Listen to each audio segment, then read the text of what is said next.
Hello guys, ফিরে এলাম একটা নতুন ভিডিও নিয়ে। তো আজকে আমাদের ভিডিওতে আমরা ফিরে আসলাম আত্মকথা বাই প্রমোদ চৌধুরী পার্ট 5। তো বলতে বলতে আমরা পর্ব 5 চলে আসলাম। আগের পর্বগুলো যদি আপনারা না দেখে থাকেন তাহলে চ্যানেল পেজ থেকে অবশ্যই সেগুলো দেখে আসবেন। তো চলুন শুরু করা যাক আজকে আমাদের পর্বটি। প্রমোদ চৌধুরী ধ্রুপদ খেয়াল টপ্পা ঠুঙ্গুরি ছাড়া বিদ্যা সুন্দরের গান অতি চমৎকার গাইতেন। এর পূর্বে কৃষ্ণনগরে বদ্রী শুকুল নামে একটি হিন্দুস্তানি ওস্তাদ ছিলেন। তিনি নাবালক রাজাকে সেতার এবং সঙ্গীত শিক্ষা দিতেন। সত্যি লাহিড়ী প্রথম সেই বদ্রী শুকুলের কাছে সেতার গান শেখেন। এদের দলে মিশে তা আমার সঙ্গীতের নেশা হয়। সে নেশা এখনো সম্পূর্ণ ছোটেনি। এই অবস্থায় এবার কৃষ্ণনগরে আমি যে বিশেষ কিছু পড়ালেখা করতুম তা নয়, এমনকি নতুন পাঠ্যপুস্তক আমি কিনিনি। কলেজ খোলা থাকলে 10টায় সেখানে একবার যেতুম আর 4টের পর ফিরে আসতুম। তারপর 5টা আন্দাজ সত্য লাহিড়ীর ডিসপেন্সারিতে যেতুম এবং ঘণ্টাখানেক সেখানে হয় গান বাজনা শুনে, নয় গল্প সল্প করে 7:30টার পর বাড়ি চলে আসতুম। এই বাড়ি ফেরার পথটা একটু অদ্ভুত ছিল। রাস্তায় জনমানব কখনো দেখিনি, আর দুপাশে প্রকাণ্ড প্রকাণ্ড সেগুন গাছ ছিল। তাই অন্ধকারের ভিতর সেই পথ দিয়ে ফিরতে হতো। একদিন পথে ভূতের ভয় পাই। সেই নির্জন রাস্তায় হঠাৎ সেই সেগুন গাছের তলা থেকে একটি বিকট হাসির আওয়াজ পেল। মনে করলাম এই হাসি কোনো মানুষের হাসি কিনা। সেটা না জেনে ভয়ে আর অগ্রসর হতে পারবো না।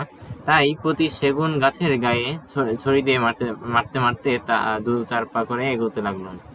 হঠাৎ একটি মহা চিৎকার শুনলাম। আমি একটু এগিয়ে দেখি একটি গাছের তলায় এক পাগলি দাঁড়িয়ে আছে। সে আমার পুরো পরিচিতা। তখন আমার ভয় কেটে গেল। এছাড়া মধ্যে রাস্তার ধারে যেখানে বড় গাছ কম, সেখানে ছোট গাছে দেখেছি। একটি শেওড়া গাছের ডালে পা দিয়ে সেবারও আমি ছড়ি দিয়ে সেই স্ত্রীলোককে আঘাত করি। তাতে আমি আবিষ্কার করি যে গাছের গায়ে যাদের আলো পরে যে শাকচুন্নির রূপ ধারণ করেছে।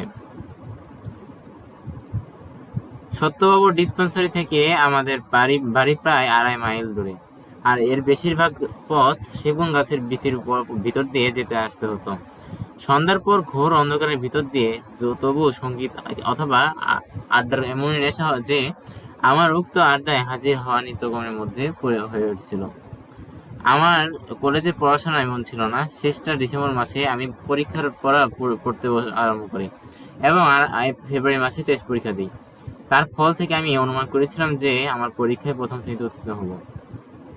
তার কিছুদিন পরেই 3রা মার্চ 1886 সালে আমার দাদা আশুতোষ চৌধুরী 5 বছর পর বিলেত থেকে ফিরে আসেন। সেই দিনই আমার পায়ে অল্প অল্প ব্যথা হয়। জ্যেষ্ঠ পুত্রের শুভাগমে বাড়িতে মহাহইচই পড়ে গেল। সুতরাং আমার পায়ের ব্যথার কোনো তদবির করা হলো না। দিন 5-6 মধ্যে সেই ব্যথা সর্বাঙ্গে ছড়িয়ে গেল এবং জ্বর উঠল 105 ডিগ্রি সেলসিয়াস, 105 ডিগ্রি ফারেনহাইট। শুনলাম আমার যা হয়েছে তার নাম নাকি রিউমেটিক ফিভার। আমি 21 দিন অসহ্য যন্ত্রণা নিয়ে শয্যাশায়ী হয়ে রইলাম। 21 দিনের পর আমার জ্বর ছাড়লো এবং ব্যথা কমতে আরম্ভ করলো। সে বছর তাই আমার পরীক্ষা দেওয়া হলো না। রোগমুক্ত হবার কিছুদিন পর আমি আমাদের বাড়িতে রবীন্দ্রনাথের প্রথম দর্শন লাভ করি। দাদা রবীন্দ্রনাথের সঙ্গে এক জাহাজে বিলেত যাত্রা করেন, কিন্তু রবীন্দ্রনাথ মান্দ্রাজ থেকে ফিরে আসেন। এই অল্প সময়ের মধ্যে দাদার সঙ্গে রবীন্দ্রনাথের বন্ধুত্ব হয়। তাই রবীন্দ্রনাথ দাদার সঙ্গে সাক্ষাৎ করার জন্য কৃষ্ণনগরে আসেন। প্রথম দর্শনে রবীন্দ্রনাথ আমার মনে কিরকম গভীর ছাপ অঙ্কিত করেছিলেন সেই কথা আমি অন্যত্র বলেছি। এ স্থলে তার পুনরাবৃত্তি করব না। সে সময় আমি রবীন্দ্রনাথকে দেখি ও তার কথাবার্তা এবং গান শুনি। আমাদের কৃষ্ণনগরের বাড়িতে দক্ষিণে একটি লম্বা চওড়া ঢাকা বারান্দা ছিল এবং তার দক্ষিণে একটি মাঝারি গাছের খোলা বারান্দা ছিল। একদিন সন্ধ্যার পর সেখানে দাদা ও রবীন্দ্রনাথ বসে তার সম্বন্ধে আলোচনা করছিলেন। রবীন্দ্রনাথ কৃষ্ণনগরে আসবার কিছু পূর্বে কলকাতায় বোধহয় মেডিকেল কলেজে তার সম্বন্ধে একটি বক্তৃতা করেন। আমি ঢাকায় বারান্দায় অন্ধকারের ভিতরে বসে তাদের আলোচনা শুনছিলাম। শুনে দাদাকে একটি প্রশ্ন করলাম। সেই রাত্রে দাদার মুখে শুনি যে আমার প্রশ্ন শুনে দাদাকে জিজ্ঞাসা করেন, এ প্রশ্ন কে করলো? দাদা বলেন, আমার একটি ছোট ভাই। রবীন্দ্রনাথ নাকি দাদাকে বলেন, তোমার ওই ভাইটি দেখছি অতি বুদ্ধিমান ও চতুর।